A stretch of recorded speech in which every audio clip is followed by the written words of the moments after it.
ఇలా చూడండి, మీరు నాకు సాయం చేయడానుకున్నారా లేకపోతే ఇబ్బంది పెట్టడానికా?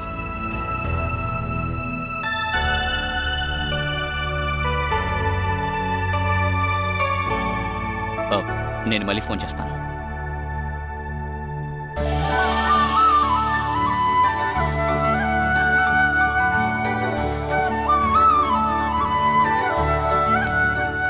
మేనేజర్ బోపి, నేను 2 రోజులు ఆఫీస్కి వెళ్ళలేదు, మొత్తం బోల్తా కొట్టేసింది. ఓ, ఇది ఫార్మాలిటీయా?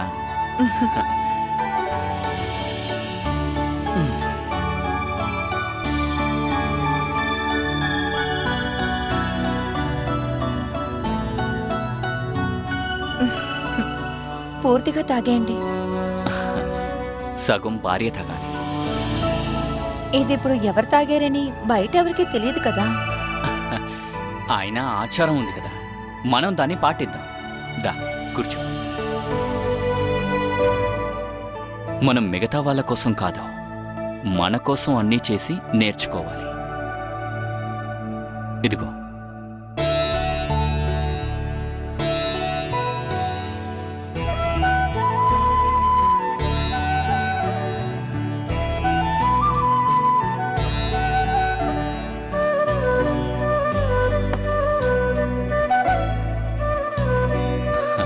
కూర్చో. అబ్బా, కూర్చోమన్నానుగా.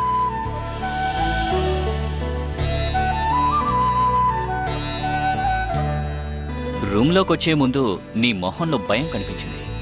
ఇప్పుడు భయం పోయి బాధ కనిపిస్తోంది. ఏమైంది? ఇప్పుడే నీకు ఒక విషయం చెప్తాను. మనసులో ఉన్నది చెప్పలేని పరిస్థితి నీకు నాకు రాకూడదు. అసలు ఏదైనా సరే ఇద్దరం భయపడకుండా మాట్లాడుకునే అంత స్నేహం, స్వాతంత్రం ఇద్దరి మధ్య ఉండాలి. అదేంటి కొత్తగా సిటీకొచ్చిన పల్లెటూరు అమ్మాయిలా మొహం పెట్టుకున్నా? లేదు, నేనెలా పిలవాలి? ఎవరిని? నన్నా? ఓహో, అదే నా కన్ఫ్యూషను. నువ్వు నాతో ఫోన్లో మాట్లాడేటప్పుడు నా పేరు పెట్టి పిలవలేదు కదా? రాధాకృష్ణన్ అని పిలవాలంటే కొంచెం బోర్ కదా. అమ్మ నన్ను కృష్ణ అని పిలుస్తుంది. అమ్మ పిలిచేలా నేను పిలవలేను. నన్ను ఎప్పుడూ నా ప్రాణ స్నేహితులు ఆర్కే అని పిలుస్తారు. Radhakrishnan short form. నువ్వు కూడా అలాగే పిలవచ్చు, ఆర్కే. పిలవడానికి బాగుంది కదా? ఆర్కే, ఇది బాగుంది. ఇప్పుడు ఈ సమస్య తీరిపోయింది. ఇంకేదైనా ఉంటే చెప్పు. అంతకుముందు నేను ఇంటికి ఒక కాల్ చేయాలి. అదేంటి, ఇంట్లో వాళ్ళతో మాట్లాడి పర్మిషన్ తీసుకున్నాకే మాట్లాడతావా? అలా కాదు, ఈ ఇంటికి ఒక కాల్ చేయాలనిపించింది. మన పెళ్ళయి బయలుదేరేటప్పుడు నా మొబైల్ తీసుకోవడం మర్చిపోయా. ఓ,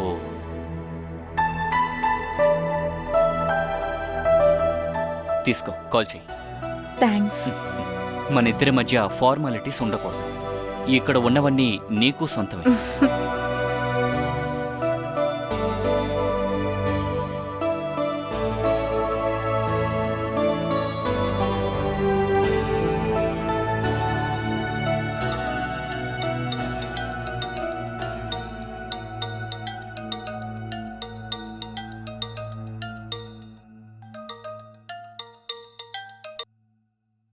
హలో. హలో, సురజనయ్య, ప్రీతిని. నువ్వేంటి ఈ నెంబర్ నుంచి? మాట్లాడు.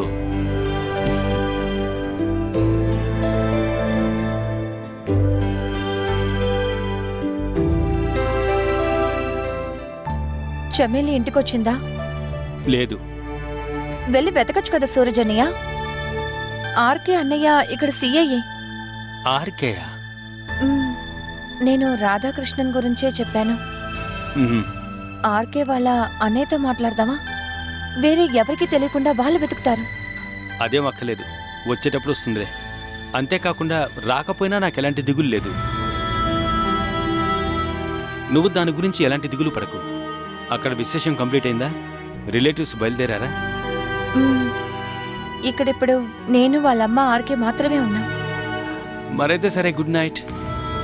చమేలి వెళ్ళిపోయిందని మీకు అసలు టెన్షన్గా లేదా అన్నయ్య? ఇప్పుడే కదా చెప్పాను తన గురించి మాట్లాడొద్దని. Good night.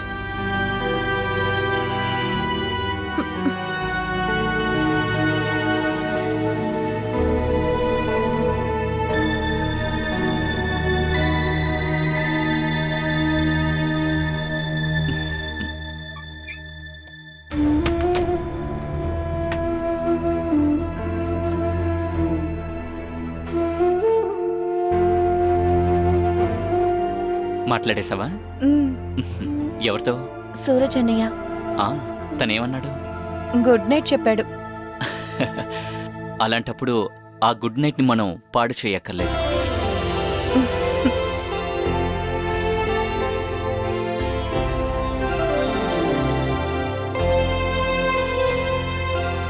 పద్ధతైన కుటుంబం కాదనేగా బాలసిదాని వద్దని చెప్పారు. మరిప్పుడు ఎంతో ధనవంతులని ఒక రాజకుమారిని తీసుకొచ్చి కట్టబెట్టారు. ఇప్పుడు కుటుంబం పరువంతా ఏమైంది? చెమేలి ఇక్కడికి రాకపోతే ఏదో పెద్ద భూకంపం పేలుతుందని వాళ్ళ నాన్నతో మాట్లాడుతూ ఉన్నారుగా. తనింతవరకు ఇక్కడికి రాలేదు. మీరేమైనా చేయగలిగారా? ఏం చెయ్యాలని నేను తీర్మానించాను. వాళ్ళ నాన్నగారు ఇక్కడికొచ్చి 2 మంచి మాటలు మాట్లాడగానే ఇప్పుడు మీకున్న కోపమంతా తగ్గిపోతుందని నాకు తెలీదా ఏంటి? ఒకవేళ తను తిరిగొస్తే సూరజ్ అనుమతి లేకుండా ఈ ఇంట్లో నుంచి తను వెళ్ళకూడదు. అలా ఒక అగ్రిమెంట్ వేసే తన్నిక్కడుంచాలి. ఇక మీద తను ఇక్కడ అక్కర్లేదు. మరి డివోర్స్ పిటిషన్ రేపే తన ఇంటికి వెళుతుంది. మీరు నిజంగానే చెప్తున్నారా? నీకు తెలుసు కదా, జరగబోయే విషయం మాత్రమే నేను చెప్తాను. రేపొద్దున్నే మాథ్యూ ఇక్కడికి వస్తాడు. పిటిషన్ రెడీ చేయించి సూరజ్ సంతకం పెట్టినాక వెంటనే పంపిస్తాను. ఇటువంటి ఒక కోడలు మన ఇంటికి అక్కర్లేదు. అంత దూరం వెళ్ళాలంటారా? ఒక్కసారి మనం సలహా ఇచ్చి చూద్దాం. తను వింటే వింటుంది. ఇక మీద నువ్వేం చెప్పొద్దు. తను ఇక్కడికి రావక్కర్లేదు. డివోర్స్ అప్లై చేయని, అదేనే వాడికి మంచిది. అందుకు సూరజ్ ఒప్పుకోవాలిగా. వాడు నా కొడుకైతే ఒప్పుకుంటాడు.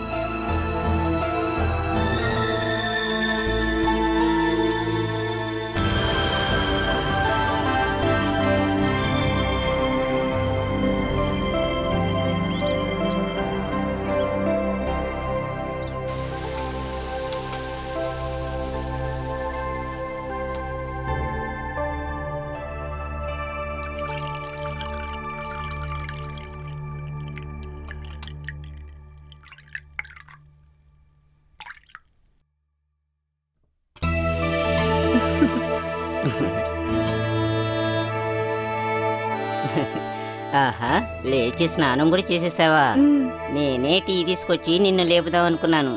సారీ అమ్మా, లేవడానికి కాస్త లేట్ అయింది. దీనిలో ఏముంది సారీ చెప్పడానికి? పొద్దున్నే లేచి ఏదైనా పనికి వెళ్ళబోతున్నావా ఏంటి? కృష్ణ మాత్రం రోజు ఉదయం 6 గంటలకే లేస్తాడు. ఈరోజు వాడు కూడా లేటే. నాకు అలాంటి అలవాటు ఇంతవరకు లేదు. అందువల్లే అమ్మా, టీ తీసుకుని అమ్మ వచ్చి నిద్ర లేపేటప్పుడే లేస్తాను. కొన్నిసార్లు టీ తాగేసి మళ్ళీ పడుకోవడానికి కూడా అవకాశం ఉంది. సరే వెళ్ళి పడుకో, నేను టీ తీసుకొచ్చి నిన్ను లేపుతాను. మీరు నన్ను తమాషా చేస్తున్నట్టే ఉంది.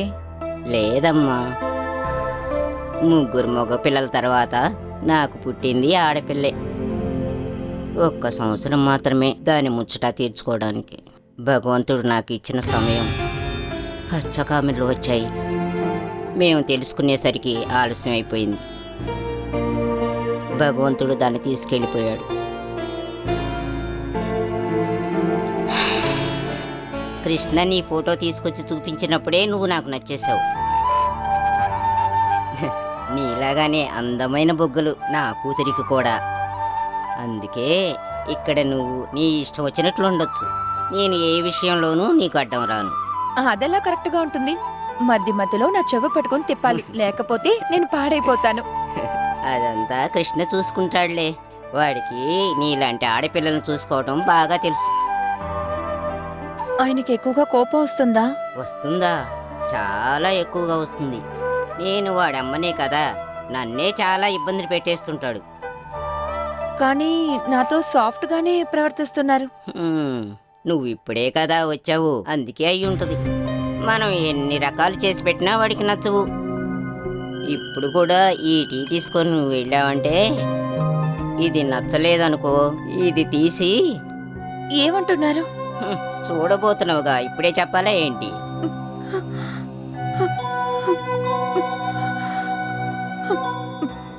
తీసుకెళ్ళి ఇవ్వు.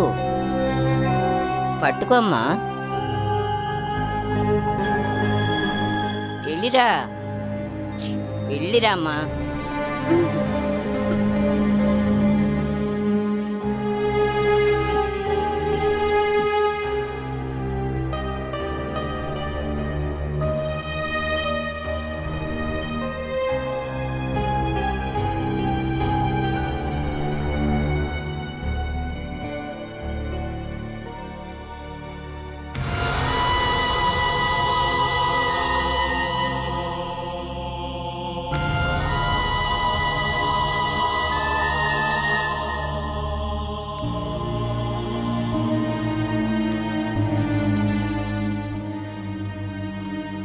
పంచువాలిటీ విషయంలో నేను అస్సలు కాంప్రమైజ్ అవ్వను.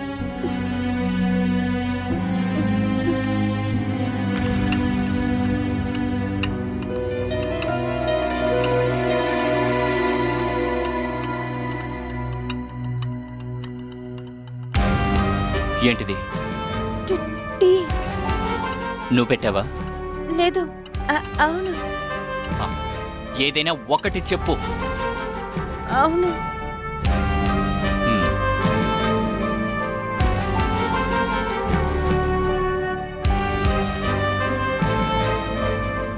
ఎలా ఉంది?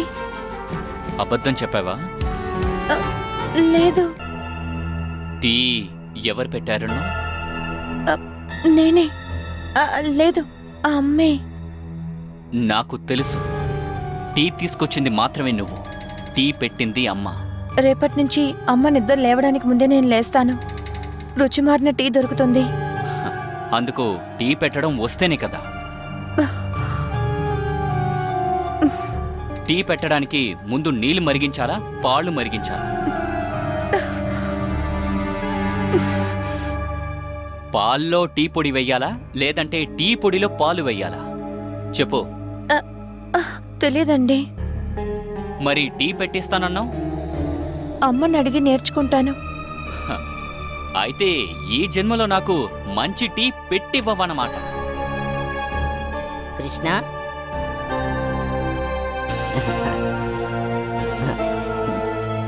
ఉదయమే నేను చిన్న తమాషా చేద్దాం అనుకున్నాను. వంటగదిలో నుండి భయపెట్టి పంపించాను.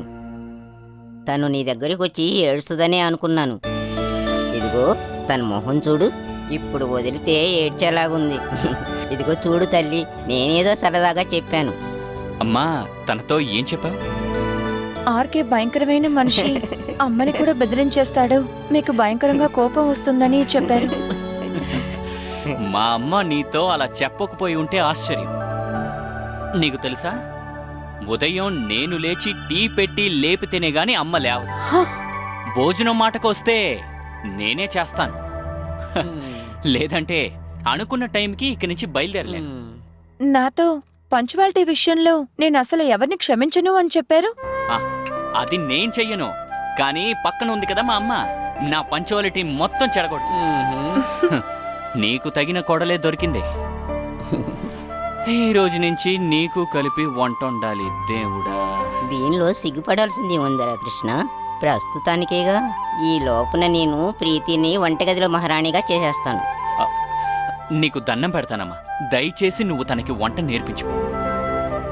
ఇక నా వల్ల కాదమ్మా. ఊరికే మాట్లాడటం మానేసి త్వరగా టీ తాగి వంటగదిలోకి వచ్చి పని చూడు కృష్ణ. ఇలా చూడు, ప్రీతి వాళ్ళు ఇంటికి వెళ్ళాలి కదా.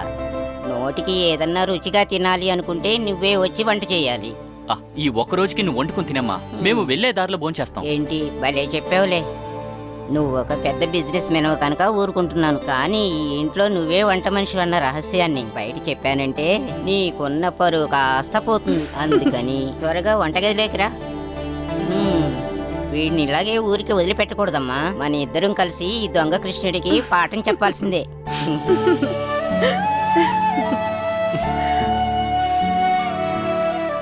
నేను గారాబం చేసి అమ్మని చెడగొట్టేశాను.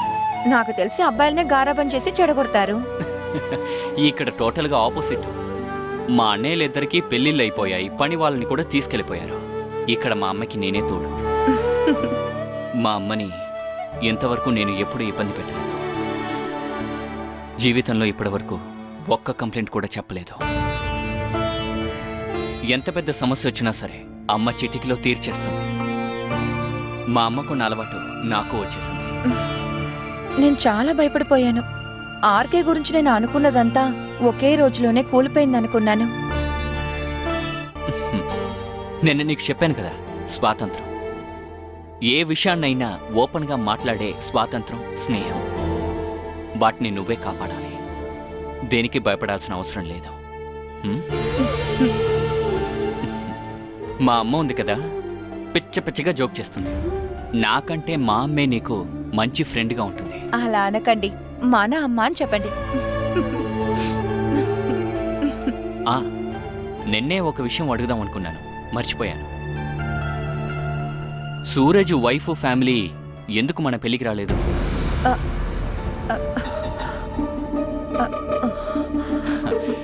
సూరజ్ వాళ్ళ మావయ్య గారు బిజినెస్లో నాకు రోల్ మోడల్. మ్యారేజ్కి వస్తే మాట్లాడదాం అనుకున్నాను. అంటే వాళ్ళు కనిపించలేదు, అందుకే అడిగాను. వాళ్ళ రిలేటివ్స్ ఎవరికో నిన్న యాక్సిడెంట్ జరిగిందని మాకు తెలిసింది. అందుకే చమేలి రాలేదండి. ఓకే, పర్వాలేదులే. ముందు ముందు నంబియార్ సార్తో ఎప్పుడైనా మాట్లాడచ్చు.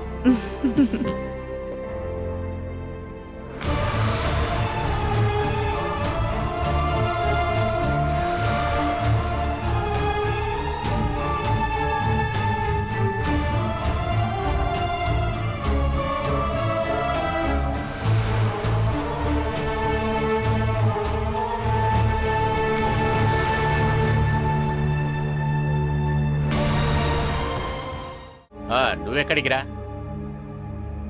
చెమ్మెలిని పిలుచుకొస్తున్నాను. ఈక మీద అక్కర్లేదు. లాయరు, వాడికి పేపరీ. ఇదిగో ఇక్కడ సైన్ చేయాలి. ఏమిటిది? అర్థం కాలేదా? డివోర్స్ పిటిషన్ ఇది. ఎవరి కోసం? సూరజ్ ఇంకా చమేలి నిరంతరంగా విడిపోవాలని కోర్టులో ఇవ్వాల్సిన ఒక జాయింట్ పిటిషన్. సైన్ వేయండి. ఇది ఎవరి నిర్ణయం? నిర్ణయం నాదే. దానికి చెమ్మెలిని పెళ్లి చేసుకుంది మీరు కాదుగా? సూరజ్ అడిగింది న్యాయమైన ప్రశ్నే. తను నా భార్య, నిర్ణయం నేనే తీసుకోవాలి. నాన్న తీసుకున్న నిర్ణయానికి నో చెప్పకపోవడం వల్లే 4-5 ఏళ్లుగా నా మనసులో ఉన్న అమ్మాయిని విసిరి పారేశాను. ఇక నా తప్పు వల్ల ఏ అమ్మాయి బాధించకూడదు. ఇది నా జీవితం, నేను చూసుకుంటాను.